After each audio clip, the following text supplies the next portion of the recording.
Hello student, how are you. I hope आप सभी अच्छे होंगे। और आज का हमारा जो टॉपिक है बहुत इंटरेस्टिंग रहने वाला है, जिसमें कि हम कॉनकेव मिरर जो लेके आए हैं वो स्फेरिकल मिरर का जो पार्ट होता है उसको आज डिस्कस करने वाले हैं। तो कॉनकेव मिरर क्या होता है? एक प्रकार की ये रिफ्लेक्टिंग सरफेस होती है, जिसमें कि जो पार्ट होगा, एक पार्ट जो होगा वो बल्ज होगा इनवर्डली। ठीक है, तो किस तरह से, आइए समझते हैं इसको। तो जो कॉनकेव मिरर होता है उसकी प्रॉपर्टी क्या होती है कि भाई जो रिफ्लेक्टिंग साइड होगी वो आपकी होगी इनवर्ट बल्ज होगी। ठीक है, यानी कि अगर मान लो कोई सरफेस ऐसे है, उसको अंदर की तरफ पुश किया जाए तो वो कैसी हो जाएगी, इस शेप में आ जाएगी। तो यानी कि जो रिफ्लेक्टिंग साइड है वो हमारी कैसी होती है, इनवर्ट बल्ज होती है। अब देखो, जैसे इसके नाम में लिखा है कॉनकेव, तो कॉनकेव में क्या आ रहा है, केव। तो केव कैसी होती है भाई, इसी टाइप की होती है देखने में सामने से, तो इसीलिए इसका नाम क्या आ रहा है। तो इसमें क्या कर देंगे हम, दूसरी साइड में पॉलिश कर देते हैं। ठीक है, अब इसमें क्या होता है, इस मिरर के जो दो पार्ट में इक्वल पार्ट में बांटेगा उसको बोलते हैं पोल। तो ये पोल हो गया। अब पोल से जो स्ट्रेट लाइन अगर हम ड्रॉ करें, तो एक जो स्ट्रेट लाइन हमने ड्रॉ की है ये होती है हमारी प्रिंसिपल एक्सिस। अगर हम स्फेरिकल मिरर का एक जो कंप्लीट सर्कल अगर हम ड्रॉ कर दें और उसका जो सेंटर होता है उसको बोलते हैं सेंटर ऑफ कर्वेचर, या सी और पी के बीच की डिस्टेंस जो होती है हमारी क्या होती है, वो आर होती है, रेडियस ऑफ कर्वेचर होती है। और इसकी आधी डिस्टेंस जो होती है वो फोकस, उसको फोकल पॉइंट बोलते हैं। और यहाँ से यहाँ तक क्या होती है, फोकल लेंथ, उसको एफ से डिनोट किया जाता है। आई होप आपको ये चीज़ समझ में आ गई होगी। बट हमारा आज का एजेंडा ये है कि भाई हम अगर ऑब्जेक्ट को कितने प्लेस पे प्लेस कर सकते हैं। ठीक है, तो ये इस पार्ट को मैं थोड़ा सा रफ करता हूँ। ठीक, तो इस चीज़ की जिसकी हमें ज़रूरत नहीं है उसको हम हटा देंगे। हमें सिर्फ 3 पॉइंट की ज़रूरत है। एक तो प्रिंसिपल मतलब पोल, प्रिंसिपल एक्सिस, और फोकस और सेंटर ऑफ कर्वेचर। अब बच्चों में सबसे ज़्यादा कन्फ्यूजन जो क्रिएट होता है वो इस पॉइंट को लेके होता है कि कॉनकेव मिरर के केसेस बड़ा दिक्कत करते हैं, वो याद कैसे किए जाएं। तो उसके लिए हमने क्या करा, एक फंडा यूज किया है कि आपको उन केसेस को याद करने की ज़रूरत ही नहीं है। बस ये डायग्राम आपने बनाना है और सारे के सारे केसेस आपको क्लियर हो जाएंगे। अब यहाँ देखो, सबसे पहले हम ऑब्जेक्ट, पहली चीज़ क्या होती है भाई, हम अगर टेबल देखते हैं तो उसमें होता है पोजीशन ऑफ ऑब्जेक्ट। ठीक है, ये क्या है, पोजीशन ऑफ ऑब्जेक्ट। तो पोजीशन ऑफ ऑब्जेक्ट क्या होती है भाई, हम जहां पर ऑब्जेक्ट को प्लेस कर सकते हैं। तो पोजीशन ऑफ ऑब्जेक्ट के कितनी जगह बनेंगी, इसमें टोटल जगह बनती है 6। देखो काउंट करके बताता हूं कैसे हम रखेंगे ऑब्जेक्ट को। तो सबसे पहले ऑब्जेक्ट को हम क्या रख सकते हैं, पोल और फोकस के बीच। पोल पे रख नहीं सकते हैं तो पोल और फोकस के बीच में रखेंगे, तो यहाँ ऑब्जेक्ट रखा जाएगा। फिर फोकस पे रखेंगे, फिर सेंटर ऑफ कर्वेचर और फोकस के बीच रख सकते हैं, फिर सेंटर ऑफ कर्वेचर पे रखेंगे, फिर बियॉन्ड सेंटर ऑफ कर्वेचर, फिर आप इन्फिनिटी पे रख सकते हैं। तो टोटल कुल मिला के ये 6 केसेस हो गए। देखो 1 2 3 4 5 और यहाँ पर इन्फिनिटी पे 6।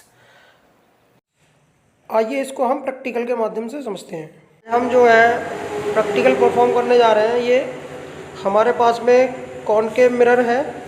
कॉनकेव मिरर में आप यहाँ पर देख पा रहे होंगे कि इसमें क्या होता है, जो बीच में ये अंदर की तरफ बल्जेज हो, इट बल्ज इनवर्ड, मतलब इस टाइप से होता है, अंदर की तरफ बल्जेस केव टाइप में। ठीक है, तो कॉनकेव मिरर है हमारे पास। ये मिरर क्यों है, क्योंकि इसकी ये साइड जो है वो रिफ्लेक्टिंग साइड है और ये वाली साइड जो हमारी है ये पॉलिश्ड है। इनकी इसको बोलते हैं हम ओपेक मटेरियल। ठीक है, ये ट्रांसपेरेंट नहीं है, ओपेक है, क्योंकि ये रिफ्लेक्टर की तरह काम करेगा, इस पर रिफ्लेक्शन होता है, इसलिए इसको मिरर बोलते हैं। और ये मिरर स्फेरिकल सरफेस से मिलकर बना है, इसलिए कैसा है, यही कॉनकेव मिरर है। ठीक है, क्योंकि ये स्फेरिकल मिरर का पार्ट है। तो यहाँ पर हम इसके बारे में समझना चाहेंगे कि इसमें जो है कहाँ पर ऑब्जेक्ट को हम प्लेस करें और उसकी इमेज जो है वो किस पॉइंट पे बनती है, उसको हम मीजर करेंगे। तो इसका अरेंजमेंट के लिए हमने ये कॉनकेव मिरर लिया है। ये हमारे पास मिरर होल्डर है। इसको मिरर, जब इसमें हम मिरर लगाएंगे तो इसको मिरर होल्डर बोलेंगे, और जब लेंस लगाएंगे तो लेंस होल्डर। ठीक है, और ये हमारे पास है एक अपराइट जिसमें हमने मिरर स्टैंड, जिसमें हमने इसको लगाया हुआ है। ठीक है, अब यहाँ पर क्या है, ये हमारे पास ऑप्टिकल बेंच है, इस पर रीडिंग्स हैं। आप यहाँ पर इसकी रीडिंग को मैं जूम आउट करता हूँ, इसमें देख पा रहे होंगे ये इस पर रीडिंग है, ये यहाँ पर 0 है रीडिंग में, ये इसके बाद यहाँ पर ये 5 है, इसका मतलब है सेंटीमीटर में, ये पूरी बेंच जो होती है हमारी सेंटीमीटर में होती है। 0, 5, 10 आप यहाँ पर रीडिंग देख पा रहे होंगे। ये देखिए ये 15 है, यहाँ पर ऐसे ही बढ़ता रहेगा, ये 20, 25 इस तरीके से ये रीडिंग है। यहाँ पर टोटल जो आएगा आपका 150 के अराउंड है ये देखिए ये। तो ये हमारा कॉनकेव मिरर है, और इस कॉनकेव मिरर पे इसका जो पोल है हमने यहाँ दिखा दिया, ये पोल है। अब जो हम यहाँ पर केसेस देखेंगे, इसमें टोटल जो केसेस बनते हैं ऑब्जेक्ट रखने के, वो 6 केसेस होते हैं ऑब्जेक्ट रखने के। उस पर हम देखेंगे नेचर, पोजीशन और साइज। तो पहले ऑब्जेक्ट को हम पोल पे तो रख नहीं सकते हैं, तो कहाँ रखेंगे, यहाँ पर। केस 1 बनेगा हमारा पोल और फोकस। देखिए 6 केस जो होते हैं बच्चों को लर्न करने में बहुत प्रॉब्लम आती है, तो प्रॉब्लम नहीं आए उसके लिए हमने यहाँ पर 6 केस बना दिए हैं। पहला केस बनेगा आपका, देखो लर्न करने का तरीका समझ लीजिए आप। पोल और फोकस के बीच में ऑब्जेक्ट होगा तो पहला केस बनेगा, फिर ऑब्जेक्ट को थोड़ा आगे शिफ्ट कीजिए, कहाँ रख सकते हैं आप, फोकस पे रख सकते हैं, तो दूसरा केस हो गया एट फोकस। तीसरा केस बनेगा between focus and centre of curvature, तो यहाँ रख सकते हैं ऑब्जेक्ट को। फिर at C, centre of curvature पे रख सकते हैं। फिर बियॉन्ड सी रख सकते हैं। तो यहाँ केस गिन लीजिए, यहाँ फर्स्ट, फिर दूसरा केस, तीसरा केस, चौथा केस, फिर इधर जाएंगे तो 5th केस आ जाएगा। फिर हमारा आ जाएगा एट इन्फिनिटी, हम जाके ऑब्जेक्ट को यहाँ इन्फिनिटी मान लेंगे और यहाँ ऑब्जेक्ट को प्लेस कर देंगे, तो हमारे ये टोटल मिला के 6 केस बन जाएंगे।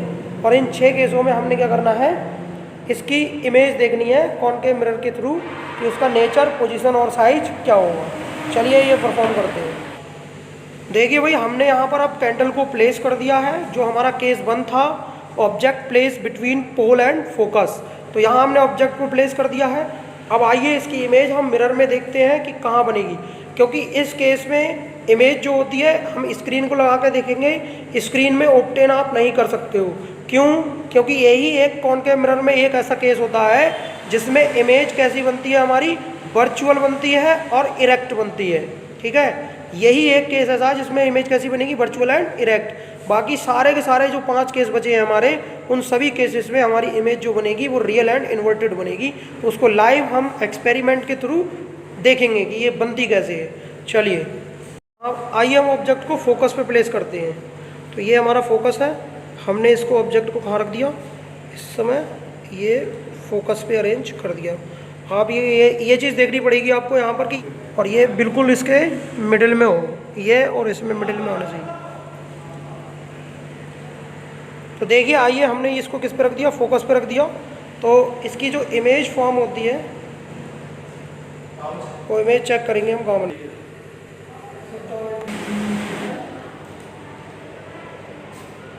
यहाँ पे इमेज देख पा रहे हैं, यहाँ देखिए इमेज जो है रियल एंड इन्वर्टेड है और हाईली मैग्नीफाइड है। इमेज कैसी है, हाईली मैग्नीफाइड है।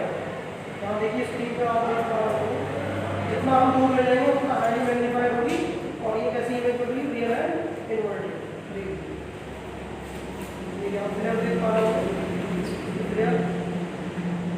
तो ऑब्जेक्ट हमने कहाँ प्लेस किया है, यहाँ प्लेस किया है फोकस पे। ये ऑब्जेक्ट हमने देखो यहाँ पर कहाँ रखा हुआ है, फोकस पे। ठीक है, at F, then image is highly magnified and form at infinity.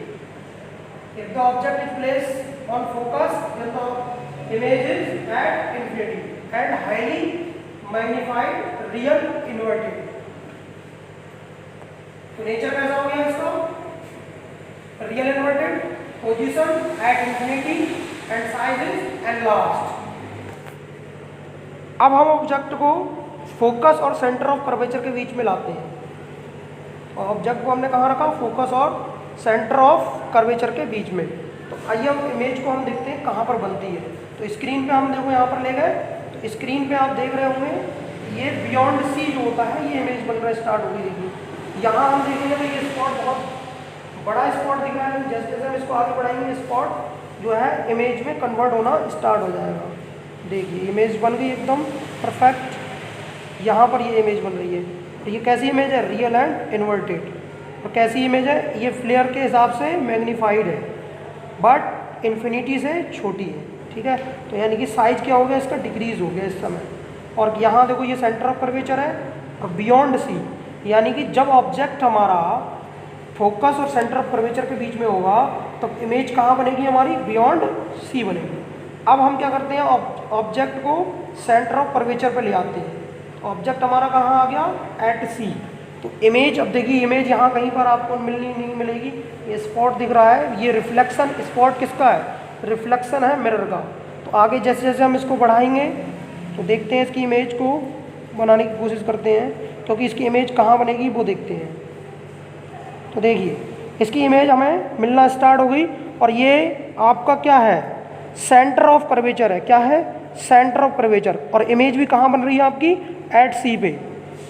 कहाँ पर बन रही है इमेज? एट सी। अब देखो इसका साइज देखिए आप और इसका साइज देखिए, दोनों सेम साइज के हैं और एट सी पे ही इमेज परफॉर्म हो रही है। तो object, when the object is at C, image formed at C and same size. तो सेम साइज की बनेगी इमेज। ठीक है, देख लीजिए यहाँ सेम साइज की इमेज बन रही है। जहाँ क्या करा है? सेंटर बियॉन्ड सी रख दिया है, सेंटर ऑफ कर्वेचर से बाहर। अब हम इसकी इमेज देखेंगे कि इमेज कहाँ बनती है। तो अगर हम यहाँ कहीं स्क्रीन को रखते हैं तो यहाँ कहीं भी आप देखेंगे इमेज हमको नहीं मिल पाएगी। तो हमें क्या करना पड़ेगा? स्क्रीन को आगे बढ़ाना पड़ेगा, क्योंकि जब हमने ऑब्जेक्ट सेंटर ऑफ कर्वेचर पे रखा था तो इमेज सेंटर ऑफ कर्वेचर पे थी। अब हम क्या करेंगे? इसको आगे की तरफ बढ़ाएंगे यहाँ से सी से। तो ये देखिए आपको स्पॉट मिलना स्टार्ट हो गया। अब जैसे धीरे धीरे आगे बढ़ाएंगे तो यहाँ देखिए ये इमेज बनना स्टार्ट हो गई। ये इमेज है, यहाँ इमेज बन रही है। ये आपको क्लियर विजुअल होगी। यहाँ देखो फ्लेयर जो है, तो जैसे जैसे वहाँ पर कैंडल में फ्लेयर डिस्टर्ब हो रही है वैसे वैसे ये इमेज भी डिस्टर्ब हो रही है। इसको हम थोड़ा आगे इसलिए नहीं बढ़ा सकते हैं उधर की तरफ, क्योंकि अगर इसको बढ़ाएंगे तो उधर से आने वाली रेज जो हैं वो इससे रुक जाएंगी, इसलिए हमें मिरर की तरफ रेज को लेना पड़ेगा। तो यहाँ देखिए ये पूरा फ्लेयर वैसे ही आई होगी। यहाँ देखिए, और इमेज का कैसा नेचर कैसा है? यहाँ देखो फ्लेयर जो है ऊपर की तरफ है, यानी कि इन्वर्टेड है। ठीक है, और इन्वर्टेड हमेशा रियल के साथ चलता है। तो यहाँ इमेज बन गई रियल एंड इन्वर्टेड। अब आप ये देखो, जो इमेज है जब बियॉन्ड सी हमने ऑब्जेक्ट को रखा है तो image between focus and centre of curvature. ठीक है, तो ये देख लीजिए आप कहाँ पर है ये इमेज। अब इधर ये बन रही है इमेज एफ और सी के बीच में। ठीक है, कर्वेचर है। ठीक है, कहाँ है इमेज? फोकस और सेंटर ऑफ कर्वेचर के बीच में है। जब हमने ऑब्जेक्ट कहाँ प्लेस किया हुआ है? ऑब्जेक्ट को हमने बियॉन्ड सी जब प्लेस किया हुआ है तो इमेज हमारी फोकस और सेंटर ऑफ कर्वेचर के बीच में ये बन गई। ठीक है, और इसका साइज कैसा है? पहले से कम है, यानी कि अब ये साइज क्या हुआ? डिमिनिश्ड हो गया। अब क्या करेंगे? ऑब्जेक्ट को इन्फिनिटी पे रखते हैं। तो ऑब्जेक्ट को हम प्लेस कर देंगे कहाँ? At infinity. तो मान लेते हैं ये इसके लिए इन्फिनिटी पॉइंट है, जहाँ हमने ऑब्जेक्ट इन्फिनिटी पर रखा। तो ऑब्जेक्ट जब इन्फिनिटी पर रखा हुआ है तो देखेंगे इसकी इमेज क्या है, कहाँ बनती है। तो हमने यहाँ देखिए अब स्पॉट मिलने लगा। अब इस स्पॉट को हम थोड़ा सा आगे बढ़ाएंगे तो जैसे ही ये फोकस पे आएगा, पहले आप देख लीजिए यहाँ ये स्पॉट बनना स्टार्ट हुआ, ये जो है। अब इसको थोड़ा आगे बढ़ाएंगे तो ये फोकस, हमें क्या करना है? इसको फोकस पे लाना है। फोकस पे ये हमने देखा कि फोकस पे परफेक्ट एक पॉइंट बन रहा है, यानी कि जो ऑब्जेक्ट है हमारा वो किस तरीके की इमेज देगा? फोकस। जब ऑब्जेक्ट इन्फिनिटी पे होगा तो इमेज बनेगी हमारी फोकस पे। यहाँ देखिए फोकस है। When the object situated at infinity then the image is at focus. ये फोकस पे बन रही है। ठीक है, आई होप आपको ये बात समझ में आई होगी। अब यहाँ भी कैसा होगा? रियल और इन्वर्टेड होगी इमेज। कैसी है? रियल और इन्वर्टेड। Point size.